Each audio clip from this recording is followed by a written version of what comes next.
مسیح کی عظیم اور لازوال محبت میں ناظرین آپ سب کی سلامتی ہو۔ پروگرام حتمی سچائی کے ساتھ ستارہ سنیل آپ کی خدمت میں حاضر ہے، اور ہم اپنے پروگرام میں پاسٹر شفیق کمل کو بھی خوش آمدید کہتے ہیں۔ پاسٹر صاحب، ہم آج کے پروگرام میں آپ کو ویلکم کرتے ہیں۔ اور ناظرین، میں آپ کو یہ بتانا چاہتی ہوں کہ پچھلے دنوں میں پاسٹر صاحب کی طبیعت کافی ناساز رہی، لیکن ہم خداوند بزرگ و برتر کے شکر گزار ہیں کہ انہوں نے پاسٹر صاحب کو زندگی اور سلامتی دی، اور آج پھر وہ ہمارے ساتھ پروگرام پہ موجود ہیں، لہٰذا ہم خداوند کا شکر کرتے ہیں۔ ہمارا آج کا پروگرام عارف محمد صاحب کے اعتراضات پر مشتمل ہے جو کہ انہوں نے بائبل مقدس پر کیے ہیں، تو ہم اپنے سوالات کی طرف بڑھتے ہیں۔ پاس صاحب، آج کا ہمارا پہلا جو ہمارے پاس سوال ہے وہ عارف محمد صاحب کا جو پہلا اعتراض ہے وہ یہ ہے کہ استفنس نے عہد نامہ قدیم سے نابلد ہونے کی وجہ سے اعمال 7 باب 14 آیت میں مصر جانے والے لوگوں کی تعداد 75 بتائی ہے، جبکہ خروج 1 باب 5 آیت اور پیدائش 46 باب 27 آیت، یہ دونوں کتابیں جو پرانے عہد نامے کی ہیں، اس کے کہنے کے مطابق یہ لوگ 70 تھے۔ کیا استفنس نے 75 کی تعداد ہفتادی ترجمے سے لی تھی؟ اور بائبل کے جو 2 حوالے میں نے آپ کے سامنے پیش کیے ہیں، ان کے دونوں فگرز میں اختلاف پایا جاتا ہے، اس کی وضاحت کیجیے۔ شکریہ۔ یہ جو آپ نے 3 جگہ سے 70 اور 75 کے فگر اٹھائے ہیں، اور سیپٹویجنٹ میں آپ نے کہا کہ 75 ہے، اور کیا نام ہے اس نے اسٹفنس نے شاید ہفتادی ترجمے سے 75 کا فگر اٹھا لیا۔ پہلی بات تو میں یہ وضاحت کر دوں کہ اولڈ ٹیسٹامنٹ کی ڈسکرپشن میں اور نیو ٹیسٹامنٹ کی ڈسکرپشن میں کوئی اختلاف نہیں ہے۔ میں ابھی آپ کو پڑھ کے بتاؤں گا، آپ میری نظروں سے پڑھیں اور باریک بینی سے پڑھیں تو آپ کو پتہ چل جائے گا کہ کوئی اختلاف نہیں ہے، آپ کے پڑھنے میں مسئلہ ہے۔ اب میں آپ پیدائش سے 46ویں باب میں آپ کو بتاتا ہوں۔ 2 چیزیں ہیں جن کو جب آپ چھوڑ جاتے ہیں تو آپ کو بات سمجھ نہیں آتی۔ پیدائش 46واں باب اور اس کی 8ویں آیت کو غور سے پڑھنا آپ نے۔ یہاں لکھا، اور یعقوب کے ساتھ جو اسرائیلی یعنی اس کے بیٹے وغیرہ مصر میں آئے، ان کے نام یہ ہے۔ کون لوگ ہیں؟ جو یعقوب کے ساتھ آئے۔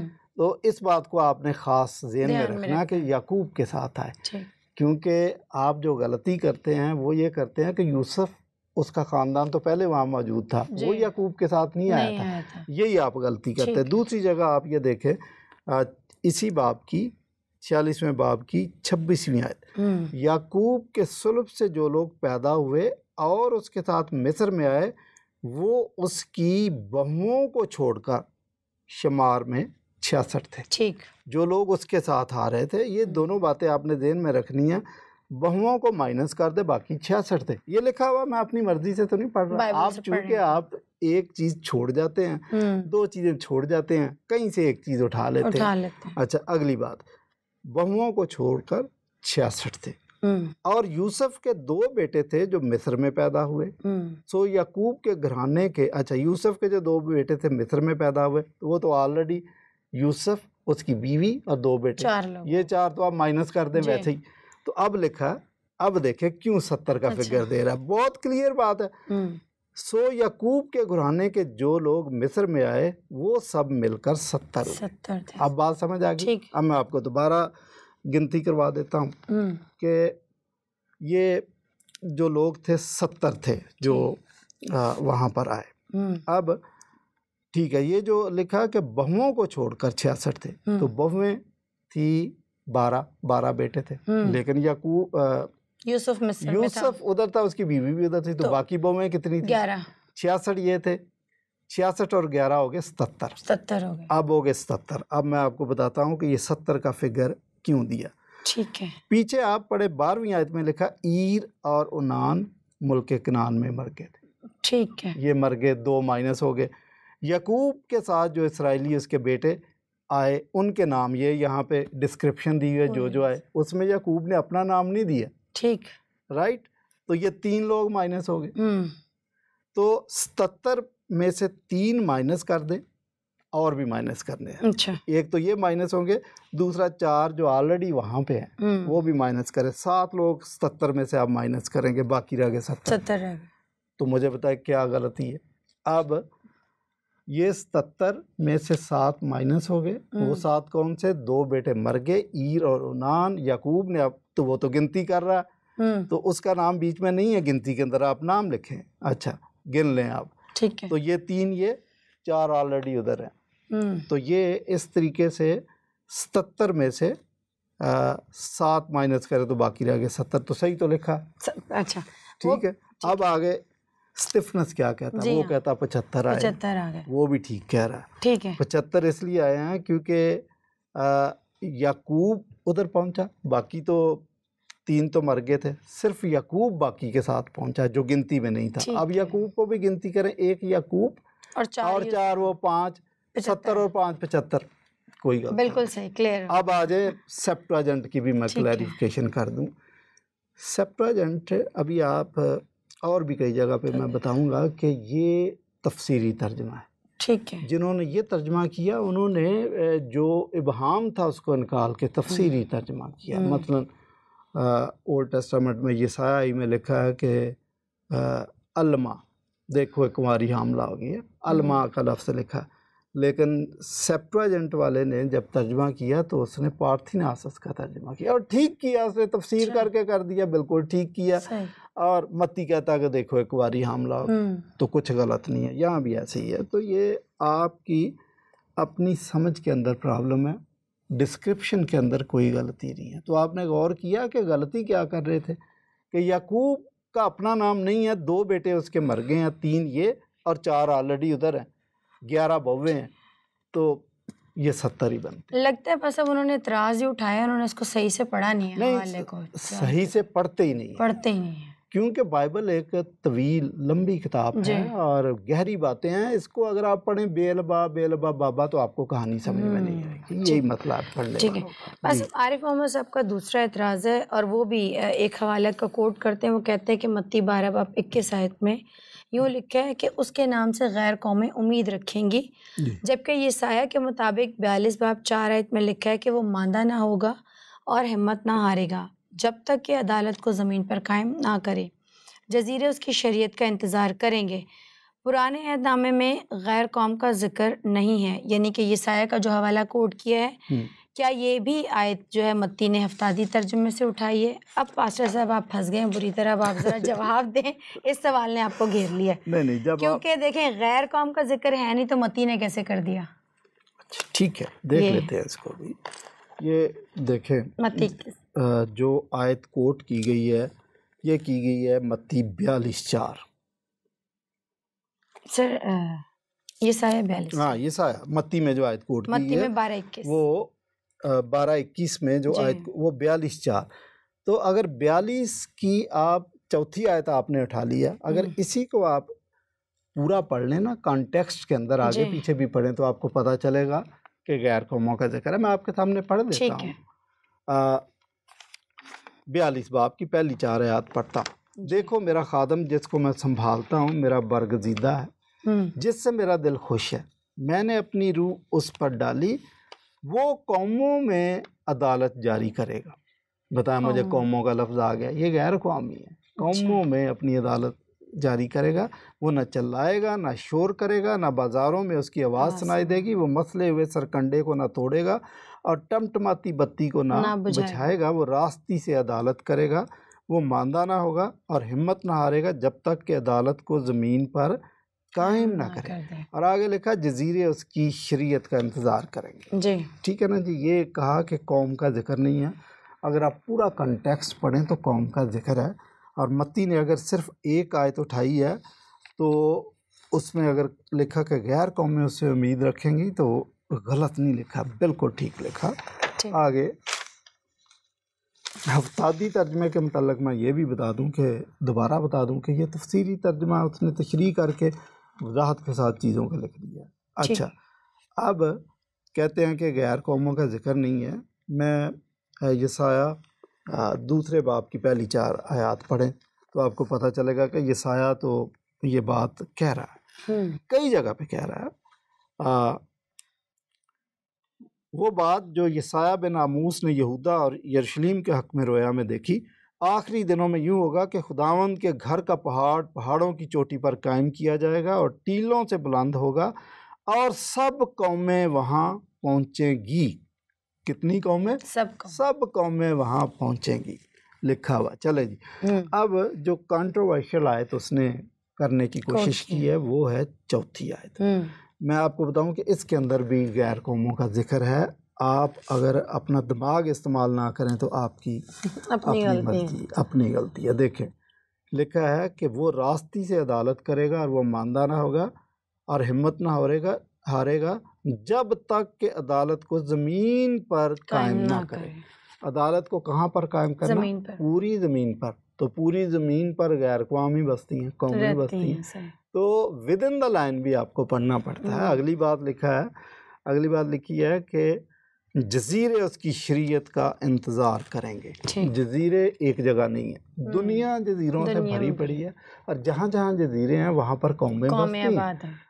تو آپ پتہ نہیں تشریح کیسے کرتے ہیں, ود ان دا لائنز بھی پڑھنا پڑتا ہے. میں آپ کو بتاؤں کہ دنیا کی باقی کتابیں ہو سکتا ہے کہ جس طرح ہم کلاس 1 میں KG کلاس میں پڑھتے تھے تو اس میں ہم پڑھتے تھے بے لبا بابا الف مد آ اور جیم الف جا آ جا, ایسے پڑھتے تھے. تو یہ ایسے پڑھتے ہیں, ان کو بھائی آپ سمجھ کے پڑھیں تو آپ کو کہانی سمجھ میں آئے گی, کانٹیکسٹ سمجھ میں آئے گا ان کو. جی. تو قوموں کا ذکر باقاعدہ موجود ہے. موصوف کو سمجھ نہیں آیا یا آؤٹ آف کانٹیکسٹ پڑھتے ہیں. اور بہتر تھا, ایک بات انہوں نے اچھی بھی کی کہ یسایہ میں چلے گئے کہ یہاں سے آیت کوٹ کی ہے, تو جہاں سے آیت کوٹ کی ہے تو کیا ہی بہتر ہوتا کہ اس کا پورا کنٹیکسٹ پڑھ لیتے, اور اگر پورا چیپٹر پڑھ لیتے تو اور بہتر سمجھ آ جاتی, شاید اور کوئی ان کو جوابات مل جاتے وہاں سے. اچھا جی, بس اب اگلے سوال کی طرف پڑھتے ہیں.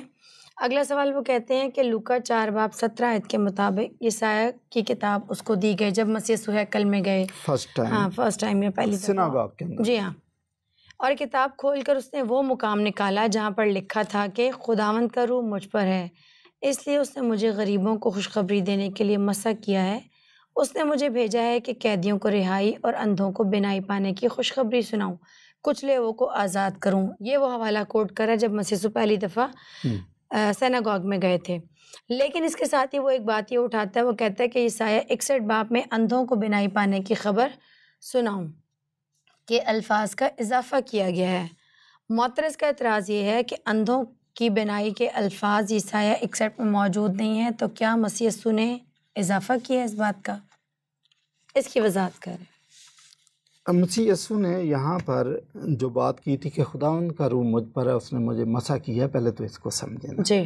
اچھا, جب یہ بات کر لیا ہے تو پھر وہ یہ منشور ناصرت انہوں نے پیش کیا کہ اب میں 3.5 سال یہاں پہ ہوں, میں نے کرنا کیا ہے, میرا ایجنڈا کیا ہے, میں نے کام کس پہ کرنا. اس کے لیے ضروری نہیں ہے کہ وہ ایک ہی جگہ سے حوالہ اٹھائے, وہ کہیں سے بھی اٹھا سکتا ہے, 2 جگہ سے بھی اٹھا سکتا ہے. منشور ناصرت یسوع مسیح کا آپ یہ دیکھیں کہ اس نے صرف ایک جگہ نہیں بیان کیا, اور جگہ پہ جب یوحنا نے کہا کہ اس سے پوچھو آنے والا تو ہی یا ہم کسی دوسرے کی راہ دیکھیں, تو مسیح نے کیا کہا وہاں پر بھی منشور ناصرتی کہ میرا منشور کیا ہے, میں کس پہ کام کر رہا ہوں, کہ جاؤ جا کر اس کو بتا دو کہ اندھے دیکھتے ہیں اور لنگڑے چلتے ہیں, بہرے سنتے ہیں, مردے زندہ کیے جاتے ہیں اور غریبوں کو خوشخبری سنائی جاتی ہے. وہاں پر بھی یہ بات کی, اور وہاں پر بھی دیکھنے کی بات وہاں پہ بھی موجود ہے, اور یہاں پر بھی یہ ساری باتیں کی.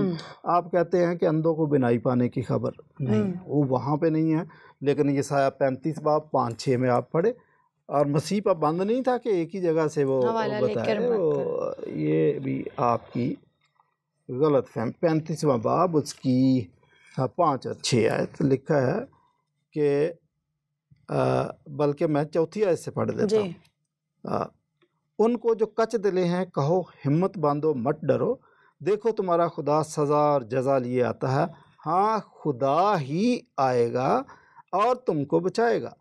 اس وقت اندھوں کی آنکھیں وا کی جائیں گی اور بہروں کے کان کھولے جائیں گے. تب لنگڑے ہرن کی مانند چوکڑیاں بھریں گے اور گنگے کی زبان گائے گی.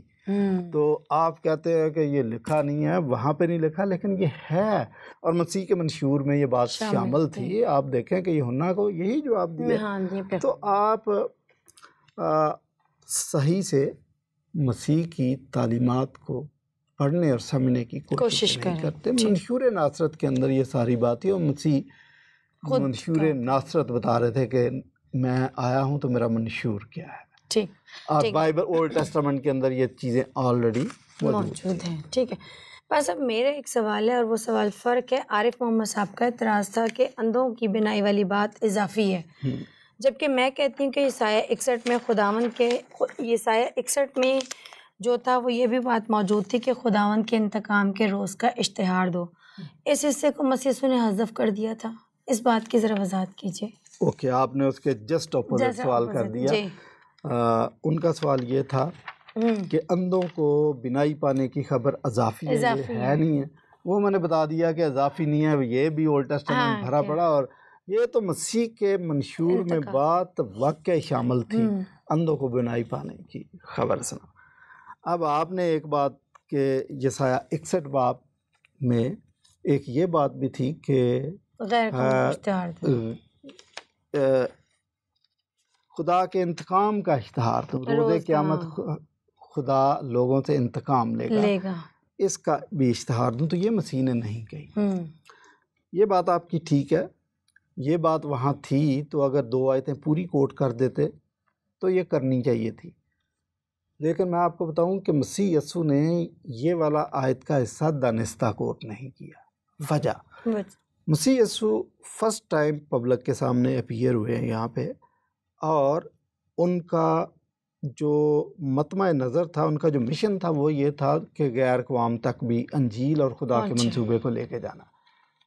اور اس کے لیے انہوں نے جو سٹیج چنا وہ جوئش سٹیج تھا، یہودیوں کے اندر آئے. یہودی وہ تھے جو غیر اقوام سے نفرت کرتے تھے. اور یہ جو آیت آپ نے پڑھی ہے اس کی تشریح یہودی یہ کرتا تھا کہ روز قیامت اسرائیلی ابراہیم کی نسل سے ہیں، یہ تو بخشے ہیں، لیکن غیر اقوام سے خدا چن چن کے بدلے لے گا. اور یہ جو انتقام ہے یہ غیر اقوام سے ہے، یہ ہم سے نہیں ہے. صحیح. یہ تشریح غلط تھی، کلام کی یہ تشریح ٹھیک نہیں ہے. کلام ہمیں یہ کہتا ہے کہ خدا کسی کا طرفدار نہیں ہے، اور عدالت ابراہیم کے گھر سے شروع ہوگی. اور اب تو درختوں کی جڑوں پہ کلہاڑا رکھا ہے. جو درخت اچھا پھل نہیں لاتا، خواہ وہ اسرائیلی ہو، یہودی ہو، غیر قوم ہو، ہندو ہو، سکھ ہو، مسلمان ہو، جو درخت اچھا پھل نہیں لاتا کاٹا اور آگ میں ڈالا جاتا ہے. خدا کا کلام تو یہ کہتا ہے. لیکن جو اسرائیلی یہ تشریح کر رہے تھے کہ نہیں، انتقام غیر اقوام سے ہے، خدا نے چن چن کے بدلے لینے ہیں. اس وقت خدا ان کے جبڑے توڑ دے گا اور ہم بخشے جائیں گے. مسیح یسوع ان کے برین واش کرنا چاہتے تھے، ان کی سوچ کو. تو اسی لیے یہ حوالہ کوٹ نہیں کیا. جی اسی لیے کوٹ نہیں کیا. مسیح یسوع کا تو پہلے دن کا لیکچر ہی یہ اگر آپ پورا پڑھیں کہ خدا غیر اقوام کے لیے بھی ہے. اس لیے اچھا، یہودی غیر اقوام کو بے شرع لوگ کہتے تھے، نامختونی کہتے تھے. اور آج بھی یہودی جب دعا کرتا ہے تو 3 نکاتی ایجنڈا دعا میں ضرور رکھتا ہے، اور بھی باتیں کرتا ہے. خدا تیرا شکر ہے کہ تو نے مجھے غیر قوم نہیں بنایا، تو نے مجھے عورت نہیں بنایا، تو نے مجھے غلام نہیں بنایا. اور خاص کر جو زور دیتے ہیں کہ تو نے مجھے غیر قوم نہیں بنایا، اور غیر قوم سے میل ملاپ نہیں رکھتے تھے. اور یہ بھی کہتے تھے کہ غیر قوم جہنم کا ایندھن ہے، جو اس بات میں تشریح ہو رہی ہے اس کی. تو روایتوں کے اندر لکھا کہ اگر غیر قوم کی عورت حاملہ اور مدد کے لیے پکارے، وضع حمل کا وقت آ جائے تو اس کی مدد نہیں کرنی. کتنا یہودی، یہ آپ سوچیں کہ یہودی اس قسم کی باتیں کرتے. اچھا، تو اس لیے مسیح جانتے تھے کہ اگر میں نے یہ حوالہ پڑھ دیا تو یہ لوگ کہیں گے کہ ہمارا ہم خیال ہے، یہ بھی غیر قوم سے نفرت ہی کرتا ہے. اس لیے مسیح نے وہ حوالہ omit کیا. اور جب omit کیا تو ان لوگوں نے برا منایا. اگر آپ پورا چیپٹر پڑھیں تو آپ کو پتہ چلے گا کہ انہوں نے مسیح یسوع سے الجھنا شروع کر دیا. تو مسیح یسوع ان کو یہ سمجھانا چاہ رہے تھے کہ غیر قوم بھی خدا کے منصوبے میں شامل ہیں. بلکہ اگلا پورا حوالہ جب آپ پڑھیں گے تو آپ کو پتہ چلے گا 2 باتیں مسیح یسوع نے اس کے آگے بتائی ہیں کہ علیشا کے زمانے میں اسرائیل میں بھی کوڑی ہوں گے، کیونکہ مسیح یسوع کے زمانے میں 10 کوڑی آ رہے تھے. تو صرف شفا کس کو ملی؟ نعمان سوریانی کو، جو کہ غیر قوم کا شخص تھا. تو اس کا مطلب خدا اس طریقے سے نہیں سوچ رہا تھا جس طریقے سے آپ سوچ رہے تھے. اور اسی طریقے سے جب کال پڑا تو کیا کہتے ہیں کہ ایلیا بیوہ کے پاس گیا جو غیر قوم کی بیوہ تھی، سارپت کی بیوہ کے پاس. کیا اسرائیل میں بیوائیں نہیں تھی؟ اس کا مطلب خدا اس طریقے سے نہیں سوچتا. تیسری بات میں شامل کر دیتا ہوں اس میں کہ جب یونا نبی گیا نینوا شہر میں منادی کے لیے تو یہ غیر قوم کا شہر تھا. تو کیا اسرائیلی سارے توبہ یافتہ تھے, نجات یافتہ تھے؟ نہیں. اس کا مطلب خدا فرق طریقے سے سوچ رہا تھا. آگے چل کے لوکا 9:51 کے اندر ایک گاؤں میں جاتے ہیں, سامریوں کے گاؤں میں, جو ان کے ساتھ تعاون نہیں کرتے, تو شاگرد مسیح یسوع کو مشورہ دیتے ہیں کہ استاد آپ کی اجازت چاہیے, آشیرواد چاہیے. آسمان سے آگ نازل کرتے ہیں, پورا گاؤں بھسم کر دیتے ہیں. ایک تو غیر قوم, ایک تو ہیں جہنم کا ایندھن, اوپر سے نخرے ان کے دیکھو. تو مسیح یسوع نے کہا تم میرے مشن کو نہیں جانتے. میرا مشن لوگوں کی جان لینا نہیں ہے, لوگوں کی جان بچانا ہے.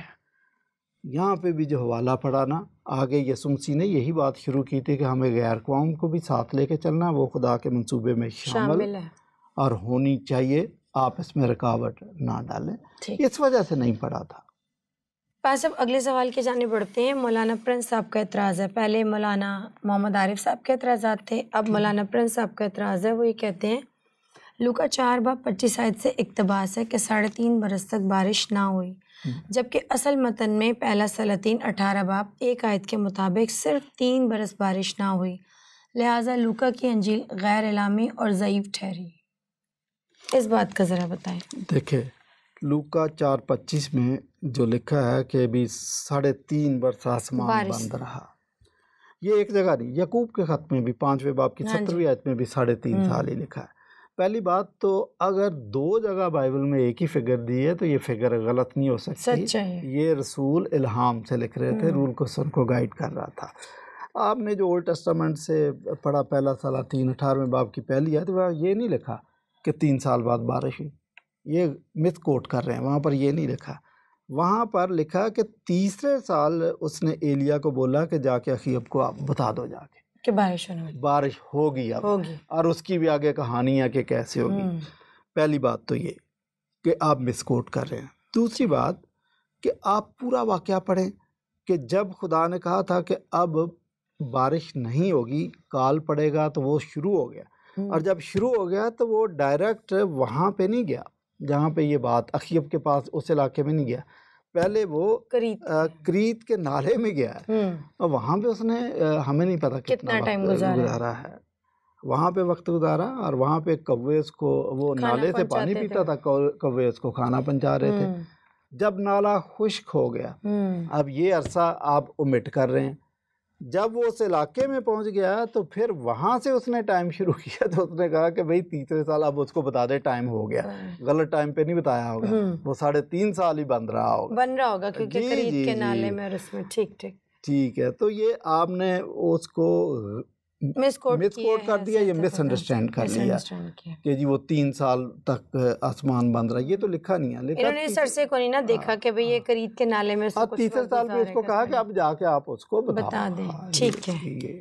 اچھا پر صاحب, آج کا جو ہمارا پروگرام تھا اس میں 2-3 دفعہ ہفتادی ترجمے کا ذکر آیا ہے, تو میں چاہوں گی کہ آپ ناظرین کے لیے جو ہے وہ ذرا اس بات کی وضاحت کریں کہ اصل میں ہفتادی ترجمہ ہے کیا. شکریہ. ہفتادی ترجمہ جس کو سیپٹویجنٹ کہتے ہیں, عام لوگوں کے ذہن میں یہ ہے کہ یہ 70 آدمیوں نے ترجمہ کیا تھا, لوگ یہ سوچتے ہیں. لیکن کہانی یہ نہیں ہے.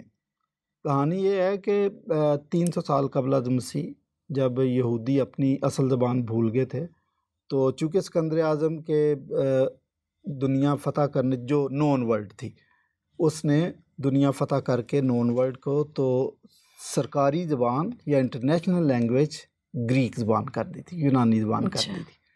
اس لیے ضروری تھا کہ گریک زبان بولی جا رہی تھی, سمجھی جا رہی تھی. تو شروع میں جو یہودی لوگ تھے, وہ ایک شخص جو خدا کا کلام سناتا تھا, تو دوسرا شخص اس کا گریک زبان میں ترجمہ کر رہا تھا, کیونکہ اس کو آہستہ لوگوں کو سمجھ بھی آ جائے. پھر آہستہ اس کا کچھ حصوں کا ترجمہ گریک زبان میں ہوا. یہ ایک ساتھ نہیں ہوا. جیسے یہ کہا جاتا ہے کہ 70 لوگوں نے ان کو کمروں میں بند کر دیا گیا تھا. یہ ایک لیجنڈ تو ہو سکتا ہے, روایت تو ہو سکتی ہے, لیکن حقیقت میں ایسا نہیں ہوا. اس کا ترجمہ آہستہ کچھ کتابوں کا, پھر کچھ کتابوں کا, پھر کچھ کتابوں کا ہوا. تو اس کو بہرحال ہے, یہ سیپٹویجنٹ کے نام سے مشہور ہے. تو ترجمہ ہو گیا تھا اولڈ ٹیسٹمنٹ کا گریک زبان میں, عبرانی سے گریک زبان میں. اس کو ہم سیپٹویجنٹ, اور اردو میں آپ نے جیسے ہفتادی ترجمہ کہا. ٹھیک ہے. بہت شکریہ پاس صاحب.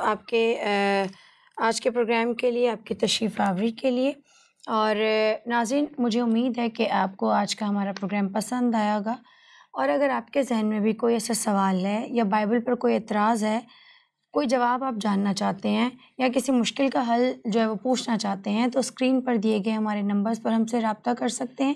اگلے پروگرام تک کے لیے مجھے، پاسٹر شفیق کمل کو، ہماری ساری ٹیم کو اجازت دیجیے۔ اپنا بہت خیال رکھیے۔ لیکن آج کی حتمی سچائی ضرور بیان کرنا چاہوں گی۔